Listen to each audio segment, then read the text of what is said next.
Hi, here's Michael Leander. I'm in a beautiful park in the very center of Lisbon, and we've been talking a lot about retail and what's going on in the retail space recently, and a lot is going on. So thankfully I was able to meet up with one of the retail marketing and sales experts that I know, and his name is Jesper Carvalho Andersen. He's originally from Denmark but is now living in Lisbon. So tell us a little bit about yourself and your career thus far. I entered retail from the beginning in terms of interior retailing, and that was in furniture for a Danish brand, Fritz Hansen Republic. Yeah. And then I've been in retail banking, and I've been in the 5th largest tabletop decoration, porcelain and crystal. Producer which is Portuguese, Vista Alegre, and I've been in fashion with IC companies and Sarah Masmenuti, the Inditex group, for many years as well. Always in the sense that I was turnaround manager and growth specialist. Okay, so that's your specialty now, is that you go in whenever somebody wants to achieve different results and help them. Today it's very often the digital challenge, how you make omnichannel integration, how to make sure that you have the right focus and use the right emphasis on what is the actual part of the digital retailing and how do you integrate the wholesale retail and online distribution. That is typically the challenge. What do you see when we talk about omnichannel? Because I think for many people it's just another buzzword, and a lot of people don't really know what is the difference between multi-channel, which they finally learned about, and then omnichannel. But what do you? Let's approach this differently. What do you see as let's say the 2 or 3 biggest opportunities in terms of embracing omnichannel for retailers specifically? I think that the real challenge is in terms of making sure how you want to integrate.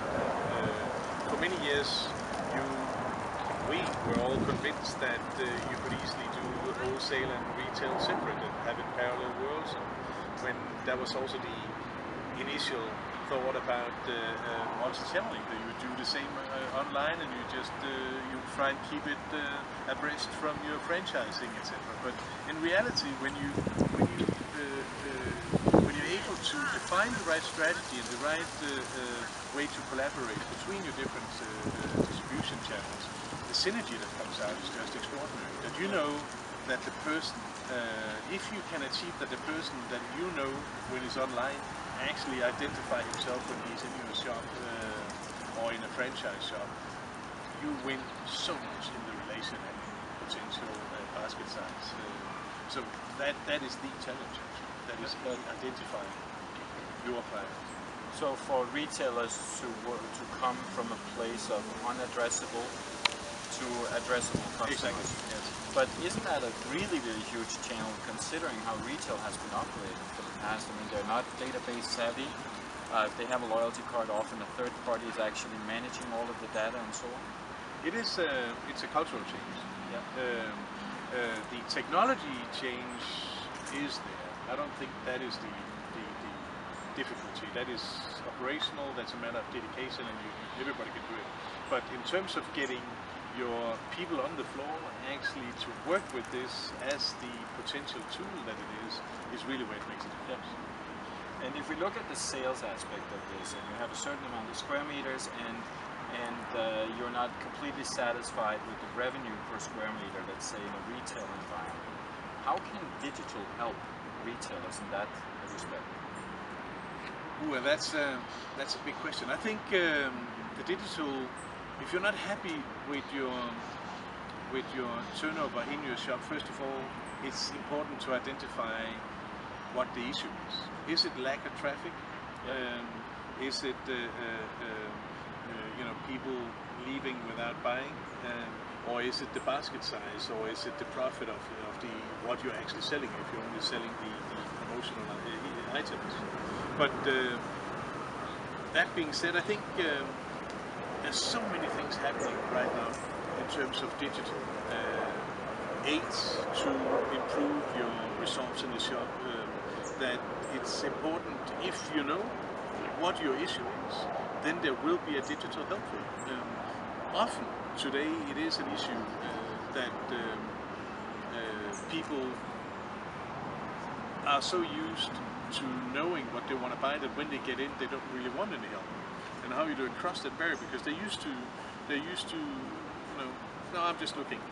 And how do you cross that barrier? Because people on the digital shopping, they are alone, you know, and they can just click, you know, if something comes up, and you know, so you have your private sphere, and you get it delivered at home, and you send it back, and you know, so you're on your own, and you have no intimate sphere that has been broken in the shop. That is not helping the relationship, because people, they are more and more getting used to the fact that they want to be on there. They don't want to be disturbed because I'm only looking for a yellow medium. But if you have the right attitude on the floor, and if you're able to, if you have the sales tools as a salesperson, so that you know how to ask, are you a member of our club? Are you? Can I just ask? Can I show you? You know, the digital aids in terms of getting people in with digital window display information that attracts people, that give them a little bit of information so they have to go in and ask for it. All sorts of digital aids in terms of big data that is helping you to understand how often that person with that mobile number is actually in your shop. And you know that he is there now. If you have a small shop, that is possible to identify these people if you have that integrated. So there's a lot of digital aid in retailing today that can help. But it must be a challenge if you look at the people on the floor, the sales reps or whatever we call them. Yeah. Because probably the next step is that marketers are going to ask them to ask customers and potential customers for all kinds of information to get that into the database. And they're stressed, as it were, in terms of getting the sales and maybe other customers coming into the shop and so on. How do you suppose that they will deal with that? It's going to be it is the new reality. So that a part of your payment is according to how much you deliver within your zone in the shop. And today it is generally accepted, not only in countries where you have a pay according to work culture, but also in countries like the Mediterranean countries, where this is far from being a norm, or was far from being a norm 10 years ago. Today they understand that if I can get the data of a client now that I'm asking anyway, if they want a receipt, if they want a VAT, if they want a VAT number on the receipt, can I take your email number, then it's a natural, they know that if they at the end of the day have had those 20 email registrations for integration in the online business, they would earn more. So it's getting there, and it's a part of it. So you incentivize people to ask those questions. But if we look in terms of the square meters again, how do you make the most of the square meters that you have in terms of revenue, assuming that that revenue is profitable, obviously. And you go back to your past, your career. In the past, you were with IC companies. And companies was, as I'm sure you are aware, one of the first to attach a kiosk to their shops, which would allow loyalty members to engage. Do you think we'll see more of that kind, where customers can serve themselves and maybe be incentivized? I think the kiosk has been. I think the integration will be on the product and the actual specific interest. So in the area where you are, you're registered with your mobile phone number. In the area where you are, you'll have a digital display that you press a button so you get information at home. You know, it's going to be much more specific than general. The same sort of technology, just much more individualized. That's a very good point. So yes, but we've been talking quite a bit about the square meters and how to get most of the square meters that you have and the people that you have working in your shops in retail. And you mentioned before the Mediterranean area. My understanding is that, amongst other things, you're an expert in helping retail turn around, improve, grow in the Mediterranean region. And if somebody is looking who's currently not active in the Mediterranean and would like to enter the Mediterranean market, what kind of advice would you give them? It depends a little bit about. It depends on the sector that they're in. I had a hearing aid retailer that was not in Spain, but they were in Portugal, and the recommendation was that we would take marginal region first before you went to the bigger markets, before you go to Madrid and Barcelona. So you would actually do a testing of the concept in terms of pricing, in terms of communication, in terms of location. The whole thing you would test in a smaller region with less intensive competition before you went to the big places where you have a higher cost, higher cost of failure. So the risk is more limited. Also, if you are able to do the management regionally without having to fly in. Yeah. So you actually annex it to an existing market. If you're already in France, maybe take Girona, first, and take with a couple of shops there before you go to Barcelona. It's a good next step, and you facilitate. So it depends, operational and also strategically. Where is the market? What is the biggest challenge? That's very, very good. It sounds like, I was going to say commonsensical, but I realize that common sense isn't very common. So no, because people are often very attracted to the big volume. Yeah, exactly.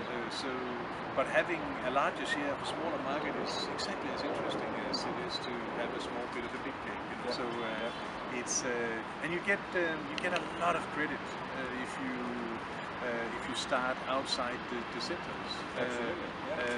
When we with Sarah, when we went into Sweden in 2005, we took Malmö specifically first, because we were already in Copenhagen, so it was easy management, it was close by, the whole preparation, and we had so much credit from that region that the first Sarah shop was in Malmö instead of in Stockholm, exactly. The capital city of Sweden. Yeah. Oh, interesting. So the last question I have, because I know you're busy and have to get on with your stuff, is what if somebody is already in the Mediterranean region and they're realizing that things aren't working out exactly the way that they were hoping for? Yeah. How can a turnaround expert like yourself, how can you help businesses like that?